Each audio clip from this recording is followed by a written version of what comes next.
J.K. Rowling made her thoughts abundantly clear about the plan to potentially imprison people for quote unquote misgendering people by saying she would happily do 2 years if the alternative is compelled speech. Let's get into this here.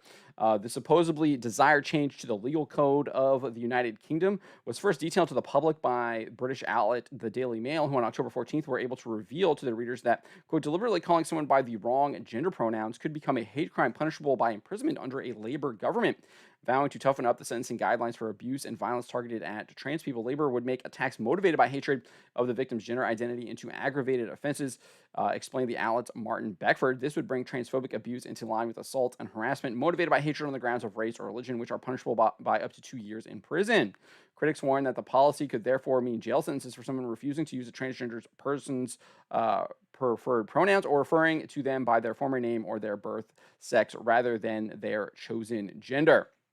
According to fellow UK news channel GBN, the Labour Party made clear their intentions to criminalise the act of misgendering during their 2023 party conferences recently held in Liverpool from October 8th to 11th. The Conservatives are failing to protect LGBT plus people with their inability to get a handle on hate crime, including violent hate crime, reportedly asserted Shadow Women and Equality Secretary Annalise Dodds.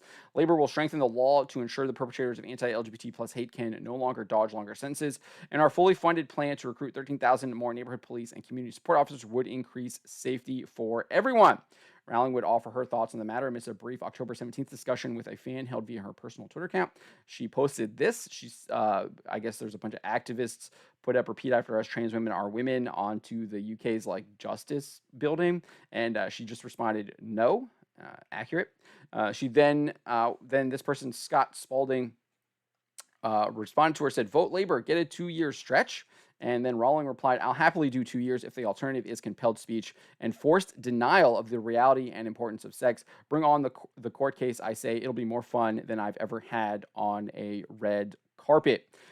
So J.K. Rowling is willing to go to prison, and I actually think this is what is going to happen. This is the trajectory we're on in the West, not just in the United Kingdom.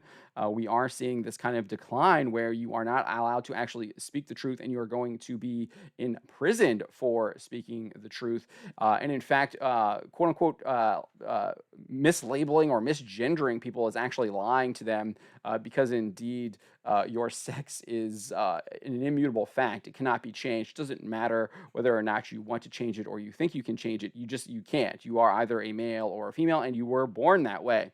And what's interesting is that this is going to be competing with religious viewpoints because indeed, as a practicing Catholic, I've been instructed by multiple bishops here, including my personal bishop in the Diocese of Arlington, Bishop Burbage, that we should not lie to these people on any circumstances. We should not be coerced by the government to lie to them. We should be speaking to them with the truth, but we should also be trying to lead them to Christ. These people are obviously clearly hurting. They're in significant pain. They have been led astray by people with probably nefarious purposes, or people that think that they're acting in kindness when they're indeed not, when they're actually lying to them. So you want to try and lead them to Christ. They probably are going to need to talk to a priest and then also probably talk to a therapist because there's probably a lot of other things going on with them, not just with their spiritual harm, but obviously mental issues as well. And there's probably abuse in their background too.